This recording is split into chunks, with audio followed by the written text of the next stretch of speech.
It's a Thursday afternoon chat with, in my mind, the premier worship writer in the world, outside of David, in a field with a harp, Matt Redman. I appreciate you taking time, Matt. Thanks, mate. The new CD, 10,000 Reasons, is now out and on iTunes, and we're going to get into this in a little bit, Matt, but just as a fan of just this vertical worship, and I don't want to give away too much because this is one of my questions for you, but we are in an era of worship right now that I think it's amazing what's happening right now between Hillsong and what you guys are doing, you and Chris there in Atlanta, and even Christian Stanfield's new song. These are good times, you know? Absolutely. I mean, there's such an abundance of songs coming out, and that's great in itself. But you know what I reckon is people are really digging deeper, you know, trying to portray God well in the songs. Good times. Yeah. Well, let's hit these now. I want to set you up. You were you and your wife were planting churches in England where you grew up. Did you grow up Wales? Well, no, I'm half Welsh, but I've never lived there. But I lived north of London and then in the south of the UK, which is obviously a bit different to the south of America.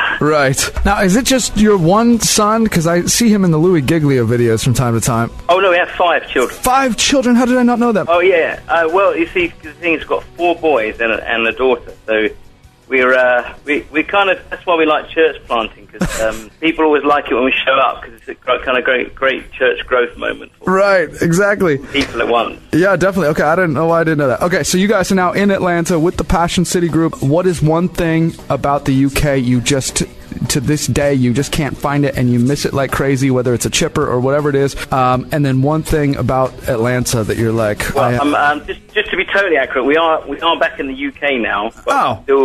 But right now I'm in Atlanta for a month with my family, and I think I've been here 6 or 7 times since we left. We're kind of travelling with Passion still, but we're based back in the UK. But I can still answer your question pretty easily, because fish and chips is obviously a big deal there, but curry is the big thing. Oh, yeah. So that's become the national dish now, and I think we make a brand of curry that is become a thing all of its own. So that's definitely something to miss. I guess in America, we just like all the whole food. You know, in England, we don't have any sun, so we can't grow our own fruit, you see. So the fruit we get is like travel all over the world. But you guys, you're making the whole thing here, so it just tastes delicious. So when you're back in the UK, it's the abundance of produce, perhaps. Absolutely. And then it's curry when you're in the States that you miss. I think so. I think that would be it. Okay, They're both food items. Does that make me look... Yeah, no. That's all right.